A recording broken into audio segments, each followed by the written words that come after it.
Баршаңызға қайырлы күн, құрметті менің көрермендерім. Менің каналыма қош келдіңіздер. Бүгін сіздермен сондай әдемі, дәмді, қысқа арнап икра салатын дайындайтын боламыз. Салатымыз сондай тәбеті ашарлы, қою, керемет болып шығады. Видеода толығымен барлығын түсіндіретін боламын, сондықтан видеоны өткізіп жібермей соңына дейін көріңіздер. Ең алдымен көкөністерімізді жуып, тазалап аламыз және де видеодағыдай турап дайындап қоятын боламыз. Қажет заттарды мөлшерін описанияға толығымен жазып қалдыратын боламын. Қызып тұрған майға пиязымызды салып, шамамен 20 минуттай араластырып отырып, пиязымыз осылай сарғайғанша қуыратын боламыз.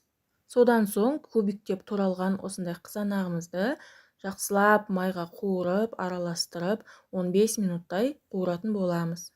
Видеодағыдай толығымен қуырылып, қызанағымыздың суы шығу керек. Содан соң болгар бұрышын салып, 20 минут араластырып отырып, тағы да қуыратын боламыз.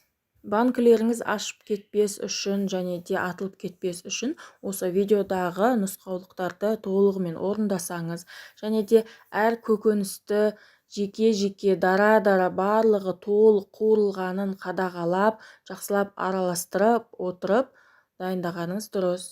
Менде болгар бұрышы 20 минут бойы қуырылды, толығымен араластырып отырып, енді 4 бұрышты етіп туралған баялдыларымызды салатын боламыз. Қазанның бетіне дейін толық жауып қалды. Ешқандай уайымдамаңыз, видеодағыдай ақырындап отырып араластырсаңыз, көлемі жағынан 2 есе азаятын болады.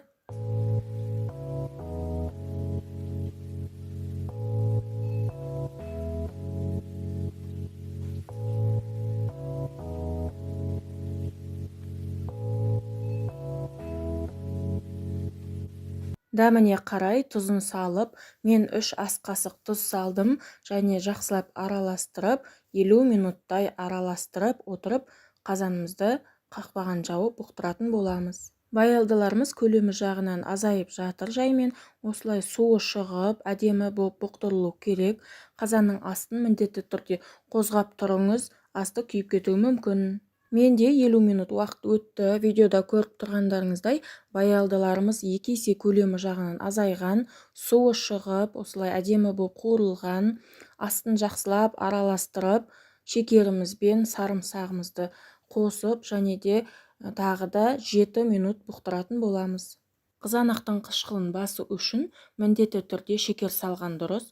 Мен 2 ас қасық шекер және де 60 грамм сарымсақ салдым.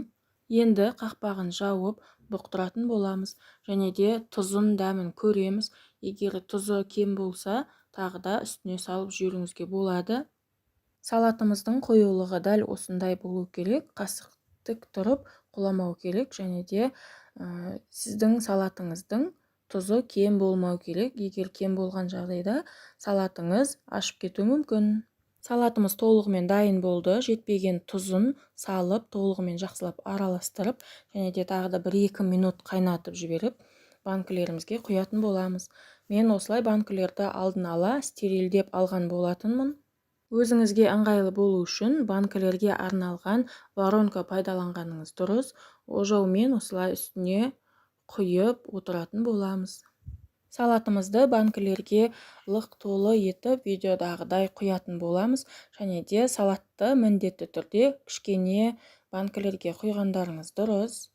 Қақпақтарымызды қайнаған су құйып, осылай стерилдеп алдық. Енді банка жапқышпен осылай банкілерімізді біртіндеп жауып шығатын боламыз.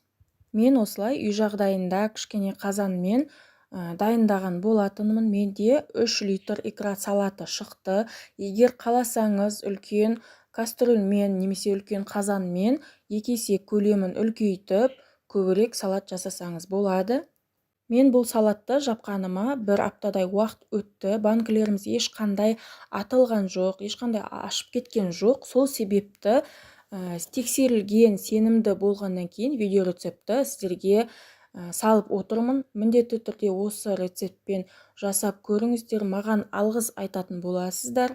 Банкі жабатын кезде банкілеріңізді мұқият тексеріп, банкілеріңіздің аузы ешқандай сынық, жарық болып қалмау керек, және де банкі жапқышты үстінен осылай жақсылап басып, және де сенімді болу үшін екі қайтара бұрап жіберсеңіз болады. Банкілеріңізді толығымен барлығын жауып болғаннан кейін видеодағыдай төңкеріп, және де үстін сүлгімен немесе көрпемен жауып, бөлме температурасында суытыңыздар, және де толығымен банкіңіз суығаннан кейін қараңғы, салқын жерде сақтаған дұрыс.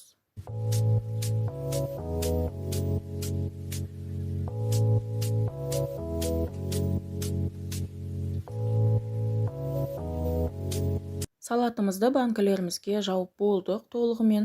Бізде осындай әдемі түсте, керемет дәмде салат дайын болды. Менде осындай артығымен азғана қазірге өзімізге жеуге қалды. Дәмі енді керемет, сөз жоқ, тәбет ашарлық осындай салат шықты бізде. Барлықтарыңызға икра салатын дәл осы рецептпен жасап көруге кеңес беремін. Қыс уақытысында маған алғысыңызды білдіріп жейтін боласыздар.